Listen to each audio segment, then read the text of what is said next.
আসসালামু আলাইকুম। আজ 11 এপ্রিল 2026 শনিবার। শুরু করছি চেঞ্জ টিভি প্রতিদিনের গল্প অনুষ্ঠান। দর্শক, আপনাদের সঙ্গে রয়েছে আমি ইমতিয়াজ আহমেদ। শুরুতেই সংবাদ শিরোনাম। প্রখ্যাত চিকিৎসক ডাক্তার কামরুলের কাছে চাঁদা চাওয়ায় তোলপাড় সারা দেশ।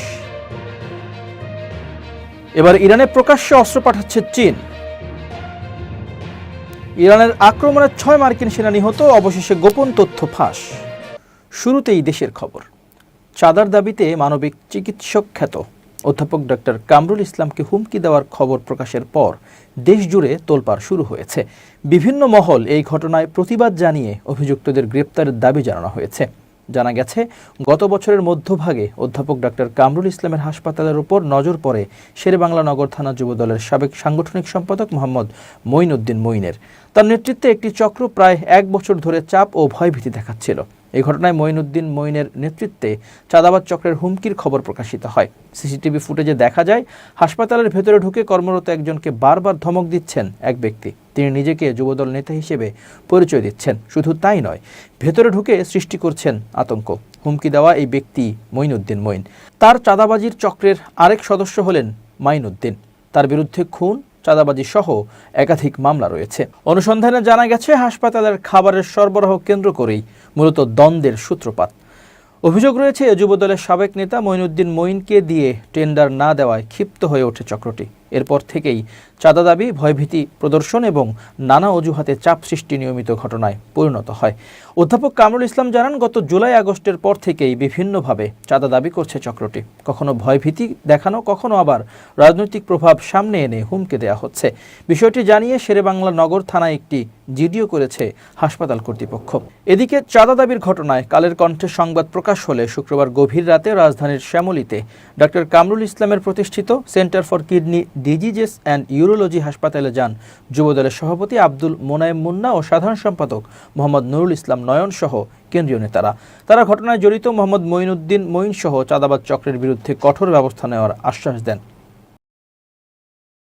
এবার ইরান যুক্তরাষ্ট্র যুদ্ধ পরিস্থিতির খবর। আগামী কয়েক সপ্তাহের মধ্যে ইরানে নতুন আকাশ প্রতিরক্ষা ব্যবস্থা পাঠানোর প্রস্তুতি নিচ্ছে চীন বলে মার্কিন গোয়েন্দা তথ্যে ইঙ্গিত দেওয়া হয়েছে। সাম্প্রতিক গোয়েন্দা মূল্যায়নের সম্বন্ধে অবগত 3 জনের বরাত দিয়ে শুক্রবার CNN এ খবর দিয়েছে বলে জানিয়েছে বার্তা সংস্থা রয়টার্স। CNN বলছে, অস্ত্রের উৎস আড়াল করতে বেজিং তৃতীয় কোনো দেশ হয়ে ওই চালান পাঠাতে কাজ করছে। এ বিষয়ে মন্তব্যের জন্য রয়টার্স মার্কিন পররাষ্ট্র মন্ত্রণালয় ও হোয়াইট হাউসের সঙ্গে যোগাযোগ করলেও তাদের দিক থেকে সাড়া মেলেনি। বেইজিং ম্যানপ্যাড নামে পরিচিত কাঁধ থেকে ছুটতে সক্ষম বিমান বিধ্বংসী ক্ষেপণাস্ত্র ব্যবস্থাপনা পাঠানোর প্রস্তুতি নিচ্ছে। অনামা সূত্রগুলো বরাত দিয়ে এমনটাই বলছে CNN।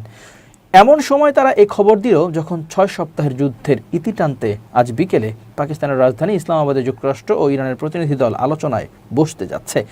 দুপক্ষের মধ্যে সংঘাত বন্ধে ও শান্তি আলোচনা শুরু করতে চীন পেছন থেকে কাজ করছে বলে এর আগে মার্কিন প্রেসিডেন্ট ডোনাল্ড ট্রাম্প ইঙ্গিত দিয়েছিলেন। ইরান এ যুদ্ধ বিরতির সুযোগ নিয়ে গুরুত্বপূর্ণ বিদেশি অংশীদারদের সহায়তায় তার ফুরিয়ে যাওয়া অস্ত্রশস্ত্রের ঘাটতি মেটাতে পারে বলেও মার্কিন গোয়েন্দা তথ্যে আভাস মিলেছে। ওয়াশিংটনের চীন দূতাবাসের এক মুখপাত্র CNN-কে বলেছেন, সংঘর্ষের সময় কোনো পক্ষকেই অস্ত্র সরবরাহ করে না চীন।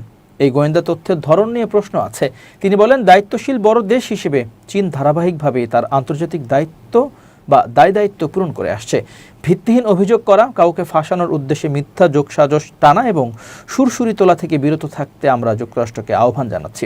উত্তেজনা কমাতে সংশ্লিষ্ট সব পক্ষই আরও কিছু করবে বলেই আমাদের আশা। দিন কয়েক আগে দূতাবাসের এক মুখপাত্র বলেছিলেন, ইরানের সঙ্গে যুক্তরাষ্ট্র ইসরায়েল সংঘাত শুরু হওয়ার পর থেকেই বেইজিং যুদ্ধবিরতি ও এ সংঘাতের সমাপ্তি ঘটাতে সহায়তার চেষ্টা করছে।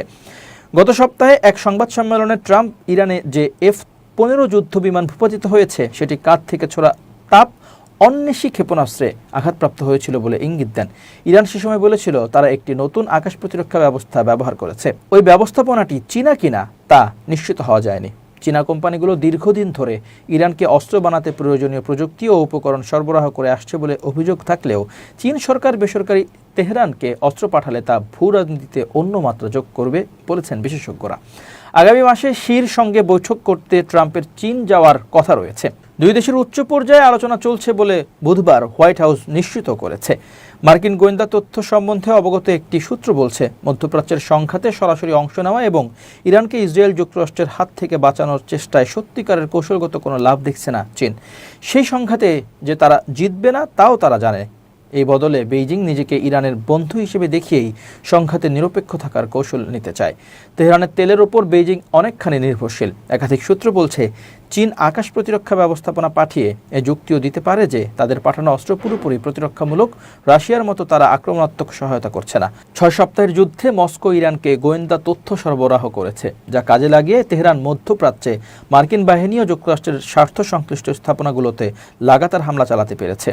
আগের প্রতিবেদনে বলেছিল সিএনএন, ইরানের সঙ্গে রাশিয়া ও চীনের দীর্ঘদিনের সামরিক ও অর্থনৈতিক সম্পর্ক রয়েছে। ইউক্রেনের সঙ্গে মস্কোর যুদ্ধে তেহরান তাদের শাহেদ ড্রোন সরবরাহ করেছিল। চীনের কাছে তারা বিপুল পরিমাণ তেল বেঁচে গেছে।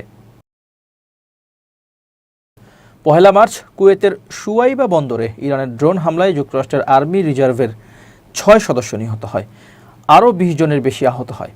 এই ঘটনাই ছিল চলমান সংঘাতে যুক্তরাষ্ট্রের প্রথম যুদ্ধজনিত প্রাণহানি। মার্কিন প্রতিরক্ষামন্ত্রী পিট হেগসেথ দাবি করেন, একটি ইরানি স্কুইটার ড্রোন আকাশ প্রতিরক্ষা ব্যবস্থা ফাঁকি দিয়ে ঢুকে পড়ে এবং একটি সুরক্ষিত ট্যাকটিক্যাল অপারেশন সেন্টারে আঘাত হানে। কিন্তু সেনাবাহিনীর 103তম সাস্টেইনমেন্ট কমান্ডের সদস্যরা প্রথমবারের মতো প্রকাশ্য বক্তব্য দিয়ে এই দাবির বিরোধিতা করেন। তাদের মতে হামলাটি সরাসরি একটি কম সুরক্ষিত স্থাপনায় আঘাত হানে, যা হেগসেথের বক্তব্যের সঙ্গে সাংঘর্ষিক। এ খবর দিয়েছে অনলাইন এনডিটিভি। এক আহত সেনা সিবিএস নিউজকে বলেন, একটা ড্রোন কেবল ফাঁক গলে ঢুকে পড়েছিল। এভাবে চিত্র তুলে ধরা সম্পূর্ণ ভুল। আমি চাই মানুষ জানুক, আমাদের ইউনিট নিজেদের রক্ষার জন্য প্রস্তুতি ছিল না। এটি কোনো সুরক্ষিত অবস্থান ছিল না। আরেকজন সেনা সদস্য জানান, তাদের ইউনিটকে একটি পরিচিত ঝুঁকিপূর্ণ এলাকার কাছাকাছি সরিয়ে নেওয়া হয়েছিল। সেনাবাহিনীর লজিস্টিক ইউনিটকে এমন একটি ঘাঁটিতে রাখা হয়েছিল যা ইরানি ড্রোন ও ক্ষেপণাস্ত্রের আওতার মধ্যেই ছিল। সকালে ক্ষেপণাস্ত্র সতর্কবার্তা পাওয়ার পর সেনারা নিরাপদে আশ্রয় নেয়, কিন্তু হামলার ঠিক আগে অল ক্লিয়ার সংকেত দেওয়া হয়। এই সংকেতের 30 মিনিট পরেই ইরানের ড্রোনটি ঘাঁটিতে আঘাত হানে এবং ব্যাপক ধ্বংসযজ্ঞ সৃষ্টি করে। একজন সেনা সদস্য স্মৃতিচারণ করে বলেন, সবকিছু কেঁপে উঠেছিল, ঠিক সিনেমার মতো দৃশ্য, কানে ভো ভো শব্দ, চারদিকে ধুলো আর ধোঁয়া। হামলার পরের পরিস্থিতি ছিল ভয়াবহ। মাথায় আঘাত, প্রচণ্ড রক্তপাত, চারদিকে শেল ও স্প্লিন্টার ছড়িয়েছিল। সেনারা জানান, হামলার পর উদ্ধার কার্যক্রম দুর্বল ছিল। আহতরা নিজেরাই প্রাথমিক চিকিৎসা দেয় এবং বেসামরিক যানবাহন ব্যবহার করে হাসপাতালে পৌঁছায়। হরমুজ প্রণালী জুড়ে মাইন পেতে রেখেছে ইরান, আর সেই মাইনই তাদের অস্বস্তিতে ফেলেছে। পাকিস্তানের শান্তি আলোচনার আগে এমনটাই দাবি করা হলো আমেরিকার তরফে। মার্কিন আধিকারিকদের উল্লেখ করে নিউ ইয়র্ক টাইমস জানিয়েছে, কোথায় কোথায় মাইন পাতা হয়েছিল এখন আর তা চিহ্নিত করতে পারছে না তেহরান। সেই কারণেই আমেরিকার শর্ত মেনে সব জাহাজের জন্য হরমুজ খুলে দিতেও পারছে না। শনিবার ইসলামাবাদের বৈঠকে এই প্রসঙ্গ উঠতে পারে। আমেরিকা এবং ইসরায়েলের যৌথ বাহিনী ইরান আক্রমণের পরই হরমুজ প্রণালীর দখল নিয়েছিল ইরানের রেভলিউশনারি গার্ড বাহিনী। বিভিন্ন দেশের পণ্যবাহী জাহাজের যাতায়াতে বাধা দেওয়া হচ্ছিল। পরে নির্দিষ্ট কিছু দেশকে ছাড় দেয় ইরান। তবে বলা হয়, আমেরিকা বা ইসরায়েলের জাহাজকে হরমুজ প্রণালী দিয়ে যেতে দেওয়া হবে না। হরমুজের নিয়ন্ত্রণ ছাড়বে না বলেও দাবি করে ইরানের বাহিনী। পশ্চিম এশিয়ার এই সংকীর্ণ জলপথ দিয়ে সারা বিশ্বের মোট চাহিদার 1/5 খনিজ তেল পরিবাহিত হয়। ফলে বিশ্ব বাণিজ্যে এই প্রণালীর গুরুত্ব অপরিসীম। সেই হরমুজেই মাইন পেতে শত্রু দেশগুলিকে হুঁশিয়ারি দিয়েছিল ইরান। আমেরিকার দাবি, জলে মাইন পাততে এবং তা সরিয়ে নিতে যে কৌশল এবং দক্ষতার প্রয়োজন হয়, ইরানের তা নেই। সেই কারণে সমস্যা হচ্ছে। রিপোর্টের দাবি, গত মাসে হরমুজে মাইন পাতার জন্য ছোট ছোট নৌকা ব্যবহার করেছিল ইরান। একটি নির্দিষ্ট পথ খোলা রাখা হয়েছিল, সেখান দিয়েই ইরানের অনুমতি সাপেক্ষে আপাতত পণ্যবাহী জাহাজ যাতায়াত করছে। ইরানের গার্ড বাহিনী হরমুজের নিরাপদ অংশের মানচিত্র প্রকাশ করেছে। আমেরিকার আধিকারিকদের দাবি, হরমুজে এলোমেলোভাবে মাইন পাতা হয়েছে। সেই প্রক্রিয়া রেকর্ড করা হয়েছিল কিনা সন্দেহ আছে। যদি রেকর্ড করা হয়েও থাকে, পরবর্তী সময়ে মাইনগুলি চিহ্নিত করা কঠিন। অভিযোগ, এমনভাবে মাইন পাতা হয়েছিল যে জলের ধাক্কায় তা পূর্বের অবস্থান থেকে সরে যেতে পারে। সেগুলি নজরে রাখার আর কোনো ব্যবস্থা রাখেনি ইরান। বিশেষজ্ঞদের বক্তব্য, স্থলভাগে মাইন পাতা এবং তা চিহ্নিত করে সরিয়ে ফেলা তুলনামূলক সহজ, কিন্তু জলের মধ্যে মাইন পাততে আলাদা কৌশল প্রয়োজন। জল থেকে মাইন সরানো সেই বিশেষ কৌশল আমেরিকার বাহিনীরও নেই। মাইন অপসারণের ক্ষমতা সম্পন্ন উপকূলীয় যুদ্ধজাহাজের উপর তারা ভরসা করে থাকে। ইরান কি করবে স্পষ্ট নয়। যুক্তরাষ্ট্রের সঙ্গে গুরুত্বপূর্ণ শান্তি আলোচনায় অংশ নিতে পাকিস্তানের ইসলামাবাদে যাওয়ার পথে আলোচনার কেন্দ্রে উঠে এসেছেন ইরানের পার্লামেন্ট স্পিকার মোহাম্মদ বাঘের গালিবাফ। কারণ তার বহনকারী বিমানের ভেতর থেকে প্রকাশিত একটি ছবি সামাজিক যোগাযোগ মাধ্যমে ব্যাপক আলোড়ন তুলেছে। ছবিতে দেখা যায় বিমানের ফাঁকা আসনগুলোতে সাজিয়ে রাখা হয়েছে মিনাবে নিহত শিশুদের ছবি, রক্তমাখা স্কুল ব্যাগ, জুতা ও তাদের ব্যবহৃত বিভিন্ন সামগ্রী।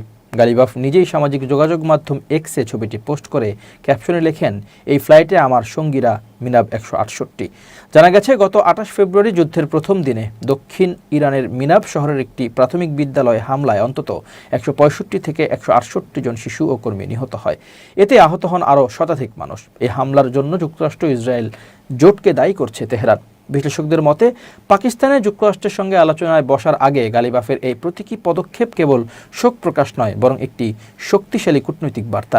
এর মাধ্যমে তিনি বিশ্বকে স্মরণ করিয়ে দিতে চেয়েছেন যে যুদ্ধের মানবিক মূল্য ভুলে গিয়ে কোনো আলোচনা হতে পারে না।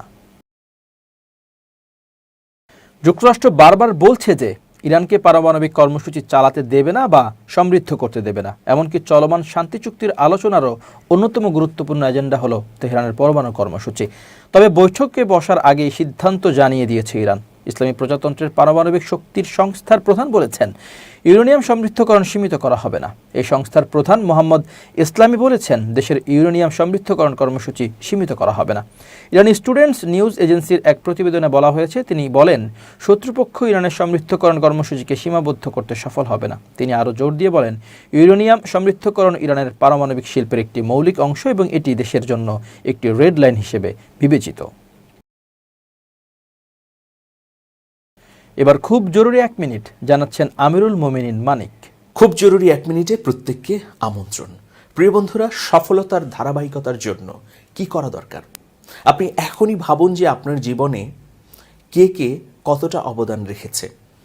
ছোট্ট সামান্য একটা অবদানও যিনি আপনার জীবনে রেখেছেন তার প্রতি কৃতজ্ঞতা স্বীকার করুন। তাহলে দুটো বিষয় হবে। প্রথমত হচ্ছে মনের মধ্যে প্রশান্তি পাবেন, দ্বিতীয়ত আপনি যে একজন কৃতজ্ঞ মানুষ এটা সমাজে ছড়িয়ে যাবে।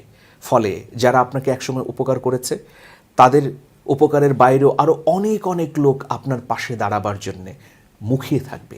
এই সমাজ কৃতজ্ঞ মানুষকে স্যালুট করে, আর যারা অকৃতজ্ঞ তাদের প্রতিনিয়তই কিন্তু পরিহার করা হয়, তাদেরকে এড়িয়ে চলা হয়। আসুন আমরা সবাই কৃতজ্ঞ থাকি, কৃতজ্ঞতা স্বীকার করি, যে যতটুকু অবদান রেখেছেন তাকে ততটুকু সম্মান দেই, ভালোবাসি। শুভেচ্ছা নিরন্তর। এবার দেশের বাইরের আরও খবর। লেবাননের সশস্ত্র গোষ্ঠী হিজবুল্লাহর নবনিযুক্ত সেক্রেটারি জেনারেল নাঈম কাসেম এক হুঙ্কার ছেড়ে জানিয়েছেন, শরীরে শেষ নিঃশ্বাস থাকা পর্যন্ত তাদের এই প্রতিরোধ লড়াই অব্যাহত থাকবে। হিজবুল্লাহর পক্ষ থেকে দেওয়া এক বিশেষ বিবৃতিতে তিনি সাফ জানিয়ে দেন, ইসরায়েলকে কোনো ধরনের ফ্রি কনসেশন বা বিনা শর্তে ছাড় দেওয়ার প্রশ্নই আসে না। নাঈম কাসেম দাবি করেন, দখলদার ইসরায়েলি বাহিনী স্থল অভিযানে পুরোপুরি ব্যর্থ হয়েছে এবং তারা লেবাননের অভ্যন্তরে প্রবেশ করতে সক্ষম হয়নি। তিনি আরও উল্লেখ করেন যে ইসরায়েলের ব্যাপক আগ্রাসন সত্ত্বেও হিজবুল্লাহর মিসাইল হামলা তারা ঠেকাতে পারেনি। বিবৃতিতে হিজবুল্লাহর প্রধান তাদের অনড় অবস্থানের কথা পুনর্ব্যক্ত করে বলেন, আমরা কোনোভাবেই আগের স্থিতাবস্থায় ফিরে যাব না। বিশ্ববাসীকে বলবো, ইসরায়েলকে আপনারা আর বিনামূল্যে সুবিধা দেওয়া বন্ধ করুন। এদিকে যুদ্ধের ময়দানে নিজেদের শক্তির জানান দিতে হিজবুল্লাহ দাবি করেছে যে তারা ইসরায়েলের আশদোদ বন্দরের একটি গুরুত্বপূর্ণ নৌঘাঁটিতে অত্যাধুনিক ক্ষেপণাস্ত্রের সাহায্যে সফল হামলা চালিয়েছে। প্রিয় দর্শক, শেষ করছি চেঞ্জ টিভির প্রতিদিনের গল্প অনুষ্ঠান। changetv.press বাংলাদেশের ইউটিউব জার্নালিজমের অগ্রদূত। ভিজিট করুন এর ওয়েবসাইট www.changetv.press, youtube.com/changetvpress এবং সাবস্ক্রাইব করুন চ্যানেলটি। নিয়মিত লাইক, কমেন্ট ও শেয়ার করে আপডেট রাখুন নিজেকে। ভালো থাকুন, নিরাপদে থাকুন। শুভেচ্ছা নিরন্তর। changetv.press, এক ফোঁটা হলুদও নেই।